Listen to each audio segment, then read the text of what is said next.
رات کا اندھیرا پورے شہر پر چھا چکا تھا۔ علی ایک پرانی لائبریری میں بیٹھا تھا جہاں وہ اکثر اپنی کتابوں میں کھو جایا کرتا تھا۔ آج بھی وہ ایک بوسیدہ کتاب کھولے پڑھ رہا تھا جب اچانک اسے محسوس ہوا کہ کوئی اسے گھور رہا ہے۔ اس نے سر اٹھایا مگر وہاں کوئی نہیں تھا۔ وہ دوبارہ کتاب پڑھنے میں مشغول ہو گیا، لیکن اچانک اسے کتاب کے صفحے پر اپنی ہی مسکراتی ہوئی تصویر نظر آئی، ایک غیر فطری خوفناک مسکراہٹ کے ساتھ۔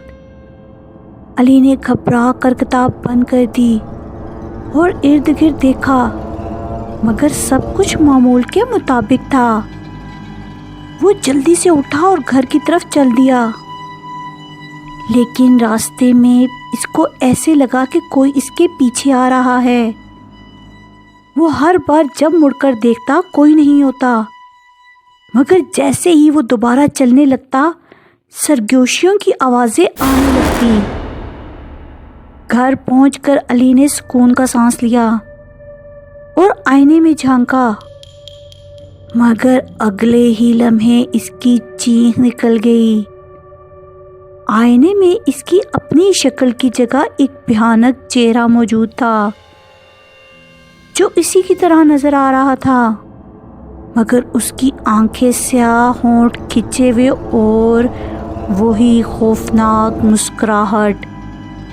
ایک دم سے وہ عکس آئینے سے باہر نکل آیا اور علی کے سامنے کھڑا ہو گیا۔ اب تم بھی میری طرح مسکراؤ گے، ہمیشہ کے لیے، وہ بھیانک آواز میں بولا۔ علی کا چہرہ جم گیا، اس کے ہونٹ غیر ارادی طور پر کھنچنے لگے اور اس کی آنکھوں میں زندگی ختم ہونے لگی۔ لیکن اچانک علی کو یاد آیا کہ اس نے کسی پرانی کتاب میں پڑھا تھا کہ آئینے کی اندر کی نحوست کو توڑنے کے لیے اسے پلٹ کر توڑنا ہوگا۔ اس نے ہمت جمع کی اور جھٹ سے آئینے کو زمین پر دے مارا۔ آئینہ چکنا چور ہوتے ہی وہ تمام چہرے بھی ایک اذیت ناک چیخ کے ساتھ غائب ہو گئے۔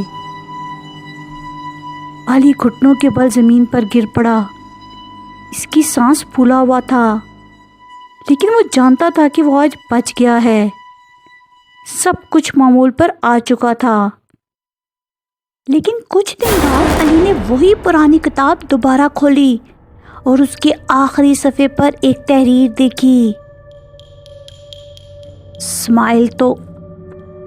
مسکراہٹ تو ختم ہو چکی ہے، مگر کیا تم واقعی بچ گئے؟